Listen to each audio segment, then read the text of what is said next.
What's up, y'all? Hoopers vlog number 16. We're going to cover AAU basketball. So if you're a player, parent, want to know the ins and outs of AAU, this is a good starter. The world is so tempting. Satan is a beast. He hypnotizes my eyes, to say the least. But Jesus be my treasure. To know you is to live. And I am here dying, trying everything there is. All I need here is you. Help me turn away from sin. Lord, give me grace to turn away the fear and not give in. I know that I'm not perfect, but I can rest in Him. Now, springtime is the AAU season for basketball. I just got done training with the team. I'm going to show a clip of that. But I get a ton of questions from different parents and players about AAU, where to start, what to expect. So I wanted to make this vlog about that. Number one, AAU is competitive. It's a platform for the best to showcase their ability. So don't expect it to be like recreational ball, YMCA, church league. It's very competitive.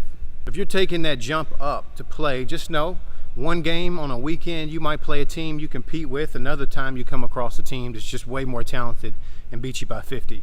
And that's just part of it. Also have realistic expectations. Just because you paid money, just because you play for a team, doesn't mean you're guaranteed playing time. Doesn't mean that the other team's going to have mercy on you and not press you. It's competitive. Like I said, it's a place for the best players to showcase themselves. Number two, there's different levels of AAU. Now, I want to say this ahead of time. There's players that can't make their school team or more on the intermediate beginner level, and they think because they get into AAU, they're going to get all this exposure and scholarship offers, and that's just not realistic.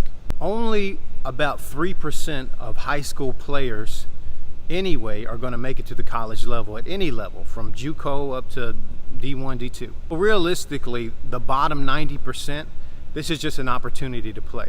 Only around 3% and really less than 1% are actually going to get a Division I scholarship. So be realistic. I have some parents and families that ask me, you know, if I go to this exposure camp, if I play for this AAU team, I'm going to get a scholarship. Listen, if you're good enough, college coaches will find you.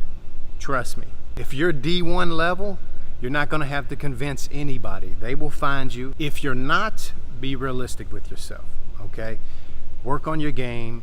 AAU gives you an opportunity to play competitively. But you're probably going to need to really focus on your development and skill work just to become a better player to compete at a high level. Number three, there's different AAU tryouts. A lot of times the elite teams are more invite only. But during that springtime after school ball has finished, right around late February, March, AAU start picking up.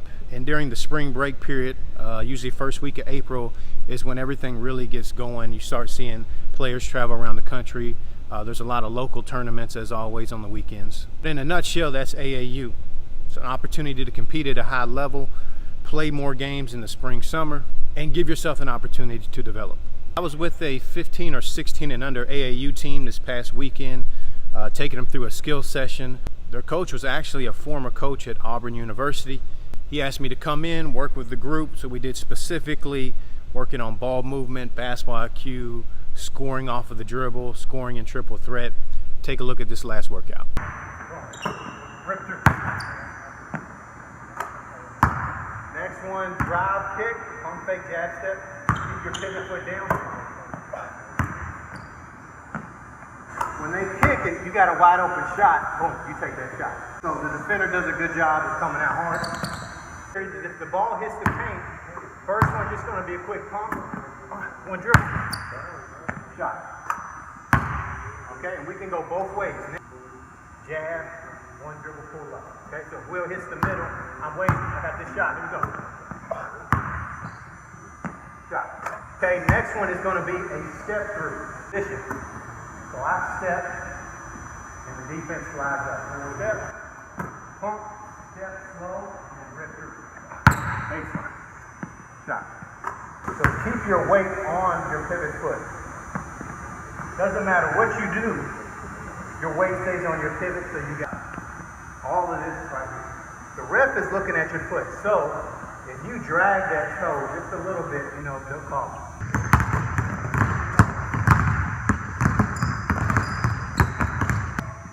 Freeze, then between the legs cross.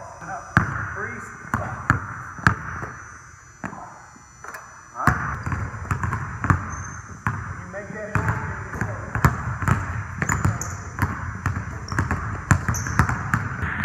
Good.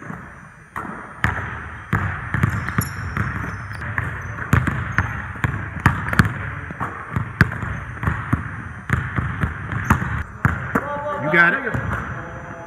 There you go. Drive.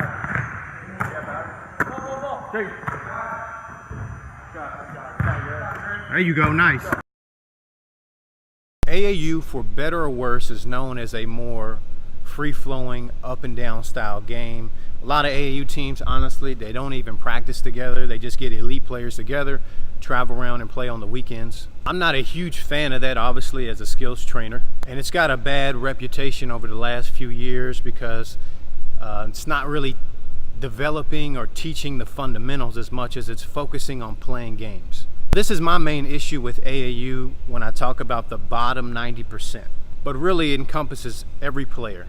You can't just get players together, never really practice, do no skills development, and you're not really teaching fundamentals, basketball IQ. I'm talking basic stuff. I'm talking about spacing, blocking out, ball movement, pick and roll reads, how to drive and kick. So that's what I mean when I'm talking about the team play and then also the individual play of AAU. It's just playing games. Now let me say this, games are the test. Training and practicing is studying. You can't show up to a test in school and be confident if you haven't studied. In the same way, when we're talking about all these AAU games on the weekends and no practices, you can't expect to truly get better and develop in the game. That comes in your skill work. That comes in your practicing. So if you guys are out there playing AAU or getting into it, don't ignore your skill work. I love the ratio for every one game having 2, maybe even 3 skill workouts or practices. You're going to grow in your training and practicing, not necessarily just in the games. That's the deception that I think a lot of parents and players don't realize.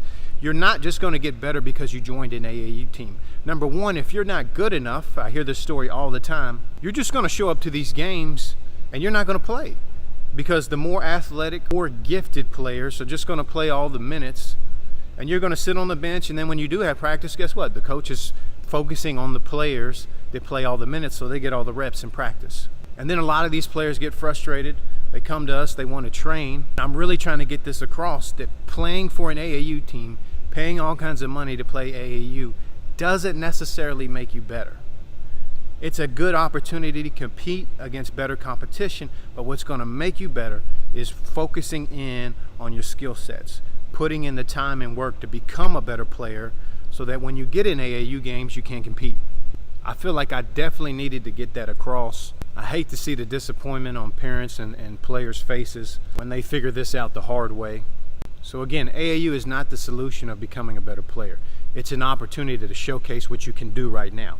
To become a better player, you got to put in the time and work and train. Best of luck to all you guys that are starting your AAU season. Get out there, do your thing, keep putting in your training and work. Hope this vlog helped you guys. Hit me back if you got any questions. God bless.